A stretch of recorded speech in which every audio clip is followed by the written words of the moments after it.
Hi అండి, అందరికీ నమస్కారం. Welcome to our channel. This is Vikram from learner zone. ఈరోజు మనం ఎయిత్ క్లాస్ సోషల్‌లో 12థ్ లెసన్ అయినటువంటి freedom movement in Hyderabad state అనేదైతే నేర్చుకుందాం. దీంట్లో మనం చూసుకున్నట్లయితే మనము ఇక్కడ బ్రిటిష్ గురించి, అలాగే మనకు సంబంధించినటువంటి పరిపాలించారు, నిజాంకి సంబంధించి, అలాగే మనము కొంచెం కొంచెంగా మన యొక్క హైదరాబాద్ స్టేట్ గురించి, అంటే ఈ కొంచెం కొంచెం ఎందుకుంటున్నా అంటే మనకు ఫస్ట్ సీఎం వచ్చేసి బురుగుల రామకృష్ణారావు గారైతే ఉంటారు. మనకు వాళ్ళకి సంబంధించి ఈ మెర్జింగ్ అనేది ఎట్లా జరిగింది, ఇదంతా గూడా మనం దీంట్లో నేర్చుకోబోతున్నాం.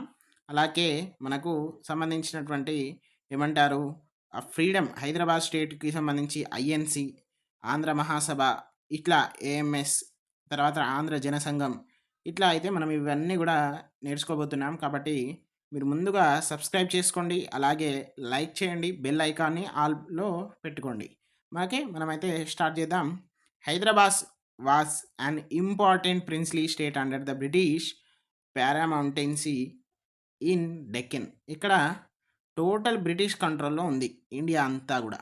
కానీ కొన్ని స్టేట్స్ ఇంక్లూడింగ్ హైదరాబాద్, అలాగే కాశ్మీర్‌లో ఒక స్టేట్, అలాగే ఉత్తరప్రదేశ్‌లో ఒకటి, ఇట్లా కొన్ని ప్రిన్సీ స్టేట్స్ అంటే నిజాం, అలాగే జమీందార్, అలాగే ఇట్లా కొన్ని వీళ్ళు పరిపాలిస్తున్నటువంటి అంటే ఓన్‌గా పరిపాలిస్తున్నటువంటి వాళ్ళు కొందరున్నారు. But they come under the ఏంటిది బ్రిటిష్. అంటే ఎంతో కొంత వాళ్ళకిస్తారు టాక్స్ రూపంగా. ఓకే. అదొకటి. It was ruled by Nizams who were allied with the British. Okay. ఎవరితోటట? బ్రిటిష్ తోటి ఎలైడ్ అయ్యి. అంటే ఎలైడ్ అంటే ఏంటిది? కలిసి. Okay. British viceroys and had to adhere to the policies decided by them. The viceroys appointed residents in Hyderabad who supervised ఏంటిది? Who supervised the policies of the state and also interfered in the administration from time to time. ఇక్కడ viceroy's అంటే ఎవరు? British వాళ్ళు. Residence అనే వాళ్ళకు ఎక్కడ ఈ states ఎవరైతే ప్రిన్స్లీ స్టేట్స్ లైక్ హైదరాబాద్స్ ఉన్నాయో, దీంట్లో వాళ్ళను అపాయింట్ చేస్తారు. ఎందుకు అపాయింట్ చేస్తారు అంటే ఫ్రమ్ టైమ్ టు టైమ్. ఇప్పుడు ప్రతి నిమిషం నుండి వాళ్ళకు ముఖ్యమైనటువంటి అంశాలన్నీ గూడా అందించడానికి. అలాగే బ్రిటిష్ కంట్రోల్డ్ కదా Nizam or any other state in India. కాబట్టి ఇక్కడ ఏమైనా వ్యతిరేకమైనటువంటి పనులు చేస్తే ఇక్కడ తెలిసిపోతది. ఎట్లా? రెసిడెన్స్ ద్వారా. సో, రెసిడెన్స్ ఇప్పుడున్నటువంటి గవర్నర్ సిస్టమ్ గూడా అదే అండి. ఇప్పుడు మీద సెంట్రల్ ఉంది. కింద స్టేట్ ఉంది. ఓకే. మీద సెంట్రల్‌లో పీఎం ఉంటాడు. అలాగే ప్రెసిడెంట్ ఉంటాడు. ఓకే. ఇక్కడ స్టేట్‌లో సీఎం ఉంటాడు. సీఎం అనేది పార్టీ పరంగా వస్తుంది. ఈ గవర్నర్ అనేది మనకు గవర్నమెంట్ ప్రెసిడెంట్ అపాయింట్ చేస్తాడు. యాస్ పర్ ఏంటిది కొంచెం ఇన్‌ఫ్లూయెన్స్ పీఎం ఉంటది. సో, ఇక్కడ ఏంటిది గవర్నర్ అనే వారు ఎవరైతే ఉన్నారో వారు ఇక్కడ సెంట్రల్ గవర్నమెంట్, అలాగే స్టేట్ గవర్నమెంట్‌కి ఒక బ్రిడ్జ్ లాగా ఉంటాడు. ఇప్పుడున్నటువంటి డెమోక్రసీలో చెప్తున్నా నేను. సో, గవర్నర్ ఇక్కడ స్టేట్, ఇక్కడ సెంట్రల్‌లో ఉన్నటువంటి విషయాలను డైరెక్ట్ స్టేట్‌కి పోకుండా ఇట్లా పోతదన్నట్టు. సో, అప్పుడున్నటువంటి ఎవరు రెసిడెంట్స్ ఇప్పుడు గవర్నర్స్ అన్నట్టు. ఓకే. ఇక్కడ మీరు చూసుకున్నట్లయితే మీకు కనబడుతుంది. ఇది కొంచెం మనకు ఎట్లా హారిజాంటల్‌గా ఇవ్వడం జరిగింది మ్యాప్ అనేది. ఓకే. ఒక్కసారి చూడండి. ఇక్కడ Godavari district, okay. Krishna district, okay. Guntur district అట. ఇదంతా ఆంధ్రప్రదేశ్ అండి. ఇది నార్త్. ఓకే. ఇది మనకు సౌత్. గుర్తుపెట్టుకోండి. Okay. Kurnool district, Bellary district, okay. ఇది మళ్ళీ కర్ణాటక కింద వస్తది మనకు కొంచెం పార్ట్. మనం ఇక్కడ చూద్దాం వరంగల్, కరీంనగర్, ఆసిఫాబాద్, ఆదిలాబాద్, నిజామాబాద్, మెదక్. ఓకే. దాదాపు మనము ఇక్కడ ఇగో ఇట్లా వచ్చేస్తాం. ఇట్లా వచ్చేస్తాం. అంటే మనకు మేజర్‌గా ఉంది ఈ హైదరాబాద్ స్టేట్ అనేది. ఇక్కడ హైదరాబాద్ ఉంది. మహబూబ్‌నగర్, నల్గొండ, ఇగ కొన్ని ప్రాంతాలు ఇటున్నాయి మనయి. ఇగ ఇట్లా చూడండి. మాక్సిమం ఎగ్జాక్ట్‌గా నేను గీసిన ఒక్కసారి మీరు చూడండి. అంటే ఐ మీన్ ఈ కొంచెం పక్కగాని సైడ్‌కి చూడండి. మీకు అర్థమైపోతది. ఇట్లా తీసుకోండి మీరు. ఓకే. ఇట్లా మనం తీసుకున్నా గాని మనకిట్లా నిజామాబాదే ఉంటుంది గదా! ఇది అంతా గూడా కర్ణాటక. మళ్ళీ ఇదంతా గూడా మహారాష్ట్ర. ఓకే. ఇక్కడ చూడండి ఔరంగాబాద్. సో, ఇట్లా అయితే మనము చూస్తాం. నెక్స్ట్ ఇప్పుడు ఇంపార్టెంట్ పాయింట్స్‌లో వెళ్ళిపోతే మనము 1888లో ఇక్కడ హైదరాబాద్‌లో సంబంధించినటువంటి మాట్లాడితే ఇక్కడ ఎవరు Aghorenath Chattopadhyay was the initiator of INC nationalism in Hyderabad. హైదరాబాద్లో ఐఎన్సికి సంబంధించినటువంటి రూట్స్ ఏవైతే ఉన్నాయో అవి పడడంలో ముఖ్యమైనటువంటి పాత్ర పోషించిన వారు అఘోరానాథ చటోపాధ్యాయ. ఎప్పుడు స్టార్ట్ చేయడం జరిగింది అంటే 1888 1888. Okay, next point Mulla Abdul Qayyum of Hyderabad great campaign of Congress. కాంగ్రెస్కి one of the great campaigner leader Mulla Abdul Qayyum of Hyderabad. ఇతను అంజుమిన్ అనేటువంటిది ఒక సోషల్ ఎకనామికల్ ఏంటిది ఇంటలెక్చువల్ ఆఫ్ పీపుల్కి సంబంధించి ఒక అంజుమన్ ఈ మరేఫ్ అనేది కూడా ఆర్గనైజ్ చేయడం జరిగింది. ఇతను చాలా ఇన్ఫ్లుయెన్సర్ లాగా అన్నట్టు మనకు ఐఎన్సికి సంబంధించి ఎక్కడ హైదరాబాద్ స్టేట్లో. ఓకే, అదొకటి గుర్తుపెట్టుకోండి. నెక్స్ట్ ఇక్కడ చూడండి ముల్లా అబ్దుల్ ఖయూమ్ అతని ఫోటోగ్రాఫ్ అయితే మనకి ఇక్కడ కనిపిస్తుంది. ఓకే, ఇక్కడ మనం అతని గురించి కూడా కొంచెం నేర్చుకుందాం. He was responsible for organising Anjuman e Maarif which aimed to developing social intellectual and economic life of people. Various newspapers were published from the state indicating the extent of nationalist influence. Papers like Hyderabad Telegraph, Deccan Standard ఏంటి అట Hyderabad okay telegraph, అలాగే Deccan standard, okay, తర్వాత ముస్లిం I సఫిక్, ఇంకా etcetera. ఇవన్నీ కూడా అక్కడ ఉన్నటువంటి అప్పుడు ఉన్నటువంటి నేషనలిజంకి అయితే సపోర్ట్ చేయడం జరిగింది. మనకు ఐఎన్సిలో జరిగినటువంటి కార్యకలాపాలన్నీ కూడా చేయడం జరిగింది. కానీ ఇక్కడ గుర్తుపెట్టుకోండి 1888లో అఫీషియల్గా ఫామ్ అవ్వలేదు ఐఎన్సి హైదరాబాద్లో. జస్ట్ ఒక ఏమంటారు ఒక నార్మల్ ఒక ఆర్గనైజేషన్కి సంబంధించి ఐడియాలజీ అనేది రూట్స్ పడ్డాయి. సో అఫీషియల్ ఎప్పుడు స్టార్ట్ అయింది అనేది కూడా మనం నెక్స్ట్ చదువుదాం. ఇక్కడ వస్తుంది ఇదే లెసన్లోనే మనకు తెలిసిపోతుంది, ఎవరు తీసుకొచ్చిర్రు అనేది కూడా తెలిసిపోతుంది. ఓకే, నెక్స్ట్ మనము ఇక్కడ Rev Guilder of the Chaderghat Methodist Episcopal church also supported Congress. ఇక్కడ మనకు ఎవరు క్రిస్టియన్స్ అన్నట్టు, క్రిస్టియానిటీ కూడా మనకు కాంగ్రెస్కి అయితే సపోర్ట్ చేయడం జరిగింది. అదొకటి పాయింట్. నెంబర్ 2 పాయింట్ వచ్చేసి 1892లో ఆర్య సమాజ్ అనేది హైదరాబాద్లో ఫామ్ చేయడం జరిగింది. యాక్చువల్ ఆర్య సమాజ్ అనేది పంజాబ్ అటు అది వేరు, ఇది హైదరాబాద్లో 1892లో స్టార్ట్ చేయడం జరిగింది. ఓకే, మనకు యాక్చువల్గా ఎప్పుడు అని అంటే ఎవరు చేశారు అంటే స్వామి దయానంద సరస్వతి గారు అయితే చేయడం జరిగింది. హిందూ ఐడియాలజీస్కి సంబంధించి అది. Okay, next feudal system of the state. ఎవరు మనము లాస్ట్ మనకు 7th ఉస్మాన్ అలీ ఖాన్, మీర్ ఉస్మాన్ అలీ ఖాన్ 7th నిజాం అని మనం అంటాము. ఎవరు అంటే లాస్ట్గా ఇతనితోటి మనకు మన హైదరాబాద్ స్టేట్ అనేది ఏమైంది ఇండియాలో మెర్జ్ అవ్వడం జరిగిపోయింది. సో లాస్ట్ ఉన్నటువంటి వారు ఎవరు అంటే మీర్ ఉస్మాన్ అలీ ఖాన్. ఓకే, ఇది అయితే మనకు టెట్లో అడగడం జరిగింది పోయినసారి. అలాగే వారి కింద జమీందార్స్ జాగీదార్స్ కూడా ఉండేవాళ్ళు, వాళ్ళకి సంబంధించినటువంటి కూడా ఇక్కడ నడిచాయి ఏంటి అథారిటీస్ అనేవి. ఓకే, చూడండి ఇక్కడ ఫిర్మానాస్ ఆర్ రాయల్ ఆర్డర్స్ ఎవరు ఏంటిది మనకు నిజాం మీర్ ఉస్మాన్ అలీ ఖాన్ ఏం చేస్తాడంటే కాంగ్రెస్కి సంబంధించినటువంటి ఎలాంటి మూమెంట్ ఎలాంటి నేషనలిస్ట్ యాక్టివిటీస్ అనేవి ఇక్కడ జరపద్దు అని ఫిర్మానాస్ ఇస్తారు. ఫిర్మానాస్ అంటే రాయల్ ఆర్డర్స్ అండి. ఓకే, అప్పుడు పోలీస్ వాళ్ళు కూడా వాళ్ళకు ఏం చేస్తారు అణిచివేయడానికి ప్రయత్నిస్తారు. కానీ ఆ ప్రయత్నం ఎంతగానో ఏదో మీదకే నడుస్తుంది, కానీ మీ కింద నుండి అండర్ గ్రౌండ్ కోఆపరేషన్ లెక్క మనది నడుస్తుంది. Okay, next language and religion అండి. లాంగ్వేజ్ అండ్ రిలీజియన్ చూసుకున్నట్లయితే మనకు ఇక్కడ దాదాపుగా మనం 90% ఆఫ్ ముస్లిమ్సే ఉండేవాళ్ళు, కానీ దీంట్లో మ్యాక్సిమం అందరూ తెలుగు అండ్ ఉర్దూ యూజ్ చేసేవాళ్ళు. బట్ కొన్ని ప్రాంతాలలో ఇప్పుడు కొన్ని కనిపిస్తున్నటువంటి కర్ణాటక మహారాష్ట్ర వాళ్ళు కూడా అప్పుడు నిజాంలో ఉండేది. సో మరాఠీ అండ్ కన్నడ కూడా కొందరు యూజ్ చేసేవాళ్ళు, తమిళ ఆల్సో. సో మనము ఇంకొక టెట్ బిట్ అలాగే డిఎస్సి బిట్కి సంబంధించి ఒక డిస్కస్ చేద్దాం. నిజాంకి సంబంధించినటువంటి అప్పుడు లాంగ్వేజ్ ఏంటిదంటే డెక్కేనీ ఉర్దూ, ఇది ఒకటి గుర్తుపెట్టుకోండి. అలాగే Urdu was the official language ఉండేది అప్పుడు, ఉర్దూ అనేది అఫీషియల్ లాంగ్వేజ్ ఉండేది. ఓకే, తర్వాత ఉర్దూ అనేది మీడియం ఆఫ్ ఇన్స్ట్రక్షన్స్ కూడా ఉండేది ఎప్పుడు ప్రైమరీ స్కూల్ నుండి యూనివర్సిటీ వరకు. ఎందుకు అంటే తెలుగును టోటల్గా డెమాలిష్ చేద్దాం. అంటే మొత్తం చంపేద్దాం. తెలుగు లాంగ్వేజ్ అనేది ఉండద్దు. అందరూ ఉర్దూనే నేర్చుకోవాలి అనేటువంటి ఒక కుట్రతోటి. ఓకే. అదొకటి. నెక్స్ట్ ఇంకొకటి చూసుకున్నట్లయితే ఇంకా మనం జాగీర్దార్స్, తర్వాత ఇంకా జమీందార్స్ గూడా పెరిగిపోతున్నారు. సో, వాళ్ళకు ఎవరైతే యాంటీ నిజాం ఐడియాస్ వాళ్ళుంటారో వాళ్ళను అణిచివేయాలి. మ్యా తెలుగు మీడియం స్కూల్స్ ఉండద్దు. అందరికూ ఉర్దూ అనేదే నేర్పియాలి. ఎవరైనా చదువుకుంటా అంటే ఉస్మానియా యూనివర్సిటీలో సీటు గూడా దొరకకుండా చేస్తాండ్రు. సో, ఇట్లా అయితే మనం చూడొచ్చు. నెక్స్ట్ ఇక్కడ చూసుకున్నట్లయితే మనము 1941కి సంబంధించినటువంటి రిపోర్ట్‌లో ఇక్కడ 9.3% మాత్రమే లిటరల్ ఉండేది మొత్తం. అంటే అక్షరాస్యత చదువుకునేవాళ్ళు. ఎక్కడ?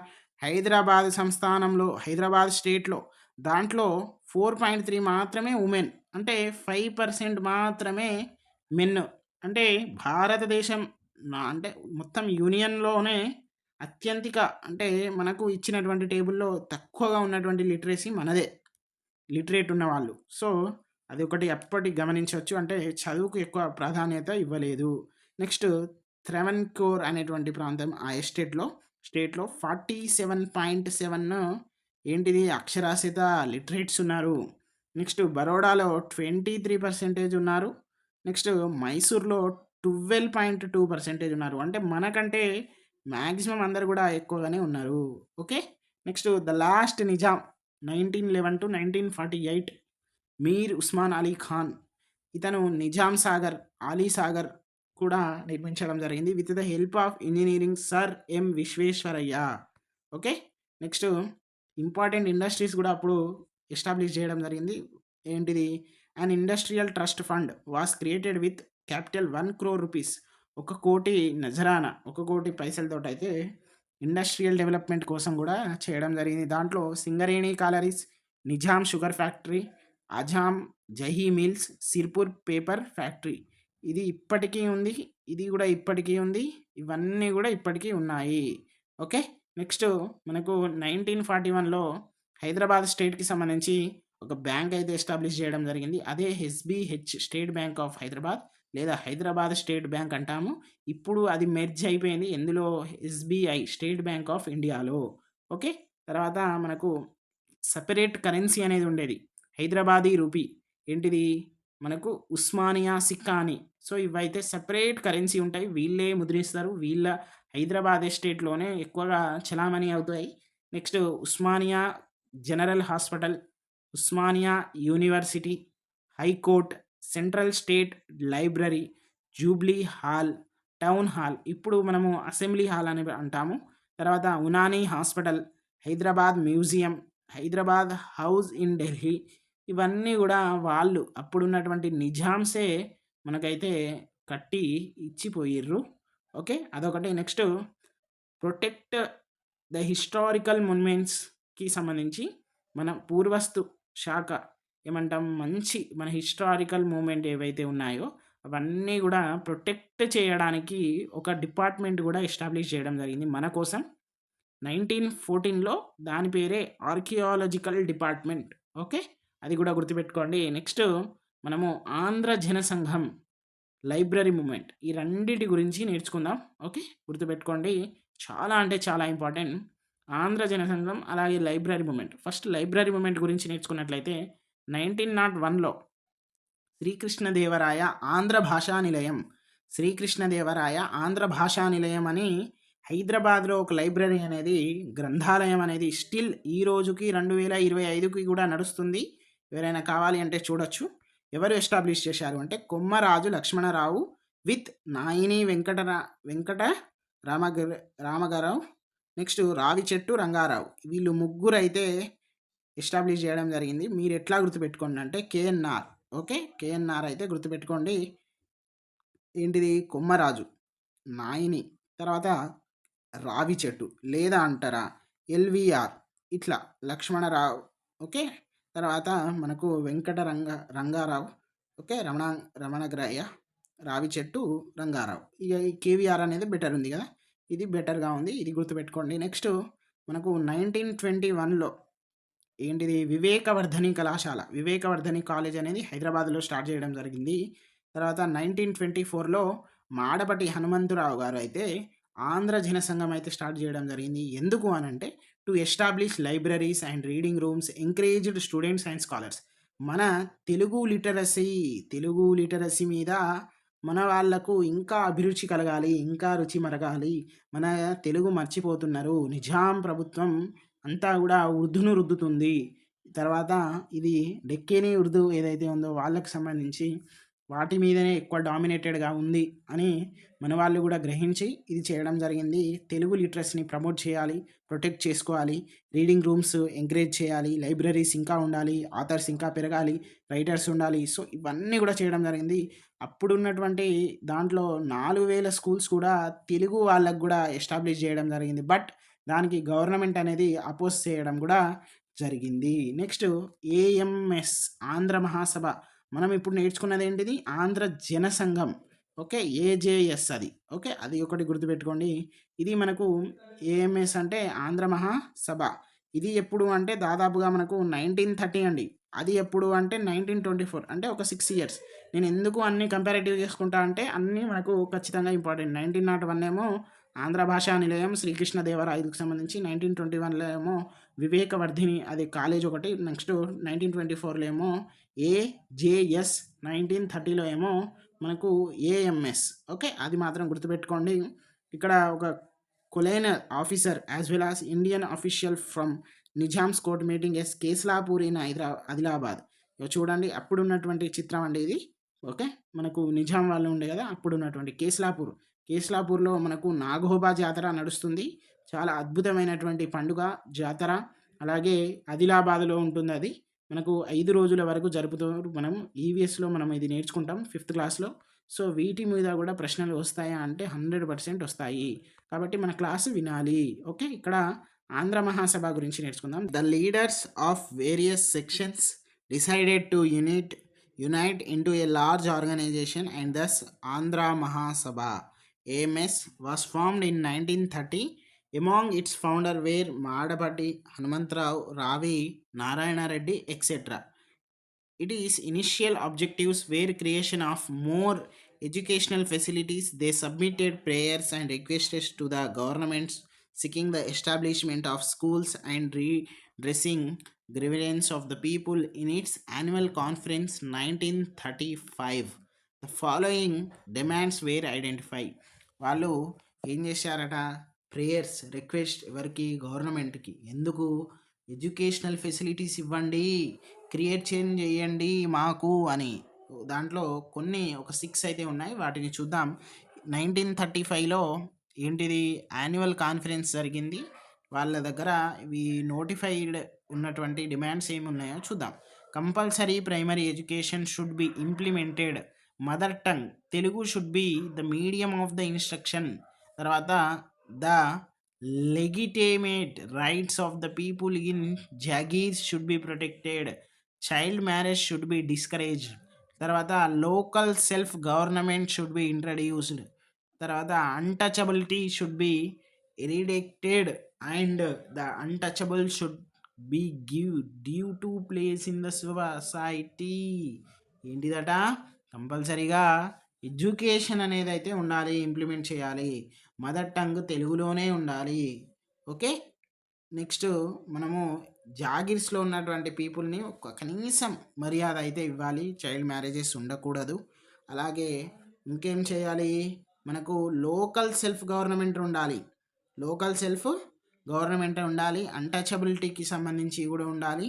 సో, ఇవైతే ఏఎంఎస్ అనేది కోరుకుంది. గోల్కొండ పత్రిక సూరవరదం ప్రతాపరెడ్డి గారైతే దానికి సంబంధించిన వారు. ఇక్కడ టెట్ డిఎస్‌లో ఇది కంపల్సరీ అడిగేటువంటి ఛాన్సెస్ అయితే ఉంది అని మాకు ఒక నమ్మకం. అలాగే కాళోజీ నారాయణరావు గారు, దాశరథి కృష్ణమాచార్యులు, తర్వాత దాశరథి రంగమాచార్యులు వీళ్ళిద్దరు అన్నదమ్ములండి.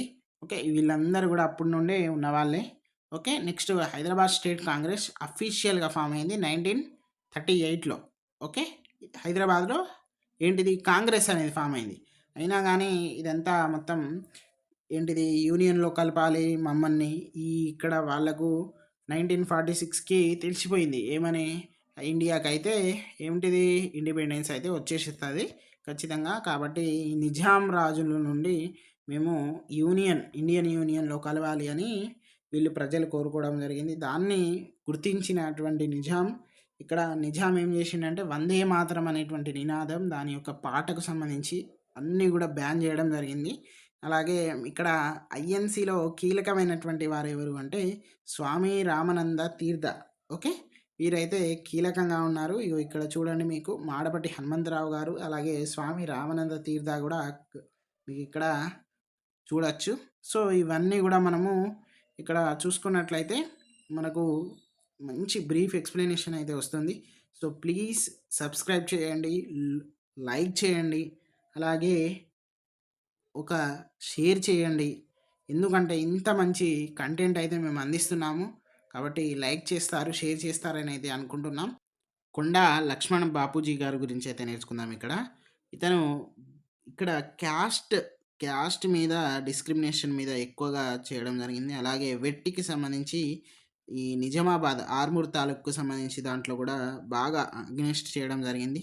అలాగే ఇవన్నీ గూడా మనము చూసుకున్నట్లయితే next the Telangana armed struggle 1946 నుండి 51 వరకు. ఓకే. తెలంగాణ సాయుధ పోరాటం అని అంటాం. ఇక్కడ జమీందార్ విష్ణూర్ రామచంద్రారెడ్డి మీద అయితే చాలా అగెనిస్ట్‌గా మనకు దాడులైతే, అలాగే ప్రొటెస్ట్, అలాగే ఇంకా యాక్టివిటీస్ అయితే జరగడం జరిగింది. దాంట్లో దొడ్డి కొమరయ్య, ఇక్కడ దొడ్డి మల్లయ్య, అలాగే బత్తిని మొగులయ్య, తర్వాత బీర్నపల్లి ఇక్కడ సిద్దిపేటకి చెందిన ఇవన్నీ గూడా మనకు యాక్టివిటీసు ఇక్కడ విష్ణూరి రామచంద్రారెడ్డి గారి క్రూర, క్రూర అరాచకాలకు నిదర్శనాలు. ఓకే. ఇక్కడ ఒకరోజు రామచంద్రారెడ్డి గారి మీదయితే అంటే చెకింగ్ కోసం రావడం జరిగింది. అప్పుడే ముందు ఏఎంఎస్ అంటే ఆంధ్ర మహాసభకు సంబంధించినటువంటి యాక్టివిటీకి సంబంధించి ఈ గడీలంటాం గదా! గడీల నుండి ముందు నుండి వెళ్తాంటే ఇతను అతని అనుసరుడు మిస్కిన్ అలీ అనే వ్యక్తి నుండి అక్కడ పరారీ గోడ మధ్య నుండి ఏం చేస్తారంటే కాల్పులు జరుపుతారు. ఆ కాల్పుల్లో దొడ్డి కొమరయ్య చనిపోవడం జరిగింది. ఇట్లా ఆ కాల్పుల్లో ఏమంటారు బుల్లెట్ తగిలి చనిపోతారు. ఎప్పుడు అంటే 4థ్ జూలై 1946 నాడు. ఓకే. అదొకటి జరుగుతది. ఈ తర్వాత గొరిల్లా స్క్వాడ్స్ గూడా ఉంటాయి. అంటే డిఫెండ్ జేయడానికి ప్రజల వైపు. నెక్స్ట్ ఇక్కడ రజాకార్లు మనకు వరంగల్ కోట మీద నేషనల్ ఫ్లాగ్ ఎగిరించిండు. అంటే జాతీయ పతాకం ఎగురవేశాడు. దానికి మొగలయ్యని గూడా చంపుతారు. అలాగే many people died in Siddipet, Birnapalli by Razakars. ఇట్లా అయితే వీళ్ళ క్రూరంగా అసలు రజాకార్స్ ఎవరు అంటే వాలంటీర్ ట్రూప్స్ అండి వాళ్ళు. ఓకే. వాళ్ళ గురించి ఇవన్నీ గూడా మనము ఇక్కడ కొండా లక్ష్మణ్ బాబు గురించి నేర్చుకున్నాం. నెక్స్ట్ రావి నారాయణ రెడ్డి గురించి నేర్చుకుందాం. వీటికన్నా ముందు ఇవన్నీ మీరు ఒకసారి చదవండండి. ఎందుకంటే మేము జస్ట్ వాళ్ళ దాంట్లో ఇంపార్టెంట్ పాయింట్స్ మాత్రమే చెప్తున్నాం. ఒక్కసారి మీరు చదివితే ఈజీగా అర్థమైపోతది. ఇక్కడ రావి నారాయణ రెడ్డి గారి గురించి మాట్లాడితే ప్రపోజ్డ్ కాన్స్టిట్యూషనల్ రిఫార్మ్స్ ఇప్పుడు 1936లో కాన్స్టిట్యూషనల్ రిఫార్మ్స్‌కి సంబంధించి ఈయన ప్రపోజ్ చేయడం జరిగింది. Next founder and member of Hyderabad branch of CPI communist party of ఇండియాలో మనకు ఐఎన్‌సీ ఎలాగో కమ్యూనిస్ట్ పార్టీ ఆఫ్ ఇండియా గూడా అలాగే దీంతో పాటు ఆర్ఎస్ఎస్ కూడా అప్పుడు స్టార్ట్ చేయడం జరిగింది. ఇవి 3 గూడా అప్పుడు నేషనల్ మూవ్‌మెంట్‌కి ఊపందుకున్నాయి. Next Makhdoom Mohiuddin member of comrades association formed by Telangana ఈ స్టూడెంట్ ఏమంటారు ఓయూలో టీచర్స్ అండ్ స్టూడెంట్స్‌కి సంబంధించినటువంటి అసోసియేషన్‌లో కామ్రేడ్స్ అసోసియేషన్‌లో ఇతను ఒక మెంబర్. తర్వాత సెక్రటరీగా కూడా చేయడం జరిగింది సిపిఐకి హైదరాబాద్‌కి సంబంధించి. దేవులపల్లి వెంకటేశ్వరరావు గారు ఇక్కడ మనకు 1917లో చందుపట్ల అంటే సూర్యాపేటకు సంబంధించిన వారు. నెక్స్ట్ సిపిఐ లీడర్ కూడా ఫ్యూడల్ ఆపరేషన్ ఇన్ 1946 కూడా చేపట్టారు. ఇక్కడ ఎస్టాబ్లిష్డ్ సిపిఐ ఇన్ రూరల్ ఏరియాస్‌లలో కూడా ఇతను చాలా కీలకంగా పోషించడం జరిగింది. బుక్లెట్స్ ఆన్ వెట్టి అండ్ అట్రాసిటీస్ ఆఫ్ రజాకార్స్, నిజామ్స్ ఇవన్నీ గూడా. నెక్స్ట్ చాకలి ఐలమ్మ రామచంద్రారెడ్డి మీద అయితే తిరుగుబాటు చేయడం జరిగింది. ఎందుకు అనంటే అక్రమ కౌలుదారుడు మార్పిడికి. ఓకే. అదొకటి. నెక్స్ట్ బందంగి అనేటువంటిది సింబల్ ఆఫ్ పీపుల్ స్ట్రగుల్. ఇతని కోర్ట్ కేస్ ఉంటది. ఈ రామచంద్రారెడ్డి గూడా ఇతని అపోజిట్ ఉన్నటువంటి వ్యక్తి ఎవరైతే ఉన్నారో వాళ్ళకు సపోర్ట్ జేస్తాడు. కానీ బందంగి అనేటువంటి వ్యక్తి గెలుస్తాడు. కానీ ఇతను ఓడిపోయినట్టే గదా! ఇతను గెలిచినప్పుడు సపోర్ట్ జేసినప్పుడు. సో, ఇతన్ని చంపాలి అని చంపేస్తారు. సో, అదొకటి జరుగుతది. Next Arutla Ramachandra Reddy OU student నుండి ఇతను క్రియాశీలకంగా ఉన్నారు. నెక్స్టు సంఘల్స్ అరౌండ్ కడివెండి అండ్ పాలకుర్తి ఈ ప్రాంతాలలో గూడా మనము చూస్తుంటాము. నెక్స్ట్ బద్దం ఎల్లారెడ్డి సత్యాగ్రహం 1930లో పార్టిసిపేట్ జేయడం జరిగింది. ఓకే. తర్వాత Harijan uplift program in Hyderabad అనేది కండక్ట్ జేశారు. Bheemireddy Narasaiah Reddy was influenced leftist ideology. Leftist ideology ఎట్లా వచ్చిందంటే వీళ్ళ నుండే వచ్చింది. ఓకే. ఎవరు? భీమిరెడ్డి నరసయ్య రెడ్డి తర్వాత వీళ్ళు అయితే ఎవరికి బద్దం ఎల్లారెడ్డి గారికైతే ఏంటిది ఐడియాలజీ మొత్తం గూడా ఇన్‌ఫ్లుయెన్స్ చేయడం జరిగింది. అంటే అతనే ఇన్‌ఫ్లుయెన్స్ అయ్యిండు. సో, ఇదొకటి. నెక్స్ట్ మనము మెర్జర్ విత్ ఇండియా వచ్చేసుకున్నట్లయితే 1947కి ఉన్నప్పుడు నిజాం రాజు ఎవరు అంటే Mir Osman Ali Khan. Okay. Osman Ali Khan. Next September 17 police action ద్వారా అంటే ఆపరేషన్ పోలో ద్వారా 1948లో ఏంటిది మనకు ఏంటిది యూనియన్‌లో హైదరాబాద్ స్టేట్ అంతా గూడా యూనియన్‌లో చేయడం జరిగింది. నెక్స్ట్ రాజ్ ప్రముఖ్‌గా గూడా వీళ్ళను కంటిన్యూ చేయండి. ఎప్పటి వరకు అంటే 1915 జనరల్ ఎలక్షన్స్ వరకైతే కంటిన్యూ చేశారు. చేయండి గాదు చేషిర్రు. తర్వాత ఎక్కడ ఎళ్ళిపోయారో తెలవదు గానీ, ఫస్ట్ సీఎం ఆఫ్ హైదరాబాద్ ఎవరు అంటే 1956 వరకు అంటే 1952లో వాళ్ళందరికీ ఎలక్షన్స్ జరిగినాయి. కానీ మనకు జరిగిందో జరగలేదో అంత క్లారిటీ లేదు. ఇప్పుడైతే రాజ్ ప్రముఖ్‌గా గవర్నర్ ఇప్పుడున్నటువంటి గవర్నర్ అప్పుడు రాజ్ ప్రముఖ్ అన్నట్టు. అతను ఎవరు నిజాం వాళ్ళే ఉండే 1956 వరకు. కానీ అప్పుడు ఐఎన్‌సీ నుండి ఎవరికిచ్చారు అంటే సీఎం పదవి బురుగుల రామకృష్ణారావు గారికైతే ఇవ్వడం జరిగింది. నెక్స్ట్ ఏపీ జెంటిల్‌మెన్ అగ్రీమెంట్ అది జరిగింది ఫిబ్రవరి 20 అది ఎప్పుడో మనకు ఆల్రెడీ తెలుసు. 1956 నాడు మనకు ఆంధ్రప్రదేశ్ అనేది ఫార్మ్ అయింది. ఏంటిది ఇట్లా ఓకే. విశాలాంధ్ర ఏమంటారు? సారీ మ్యాప్ కరెక్ట్ లేదు. ఓకే. ఇలాగైతే ఫార్మ్ అయింది. అప్పటి నుండి ఇక మనము యునైటెడ్ ఆంధ్రప్రదేశ్‌గా ఉండేవాళ్ళం. ఇది దీనికి సంబంధించినటువంటి క్లాస్ అండి. సో, మీరైతే ఖచ్చితంగా మాకు లైక్ చేస్తారు. అలాగే మాకు సపోర్ట్ చేస్తారనుకుంటున్నాం. ఇక్కడ ఉమెన్ ఇన్ తెలంగాణ స్టేట్ గూడా ఒకసారి మీరు చదవండి. దురాస్ డామినేషన్ విలేజెస్ ఉంటాయి. అలాగే మనకు ఏంటిది స్లేవ్స్, వెట్టి చాకిరీ, ఆంధ్ర మహాసభ ఏం చేసింది, సిపిఐ ఏం చేసింది, ఇవన్నీ గూడా దీంట్లో ఉంటది. ఒక్కసారి కమలమ్మ అనేటువంటి వ్యక్తి తర్వాత మానుకోట తాలూక్ అంటే ఇప్పుడున్నటువంటి మహబూబాద్ డిస్ట్రిక్ట్ ఉంది గదా! అది దానికి సంబంధించినటువంటి స్టోరీ. ఇది గూడా బానే ఉంటుంది. So, please like and share and subscribe our channel. Thank you అండి. మనం నెక్స్ట్ క్లాస్‌లో కలుద్దాం.